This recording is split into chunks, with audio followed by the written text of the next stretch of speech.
السلام علیکم ورحمۃ اللہ وبرکاتہ۔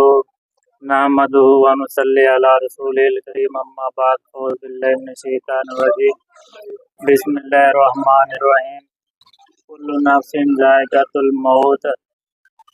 ناظرین کرام، آج ہم ایک اور افسوسناک خبر کے ساتھ حاضر ہوئے ہیں۔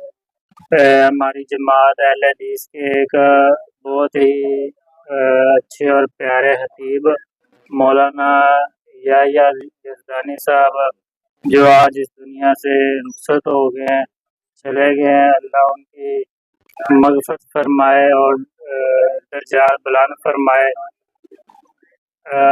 2025 میں ہمارے اہل حدیث کے بہت ہی 2025 میں بہت زیادہ اہل حدیث علماء جو کہ دنیا فانی سے چلے گئے ہیں، اللہ ان کی مغفرت فرمائے اور ذریعہ نجات بنائے، آمین۔ السلام علیکم۔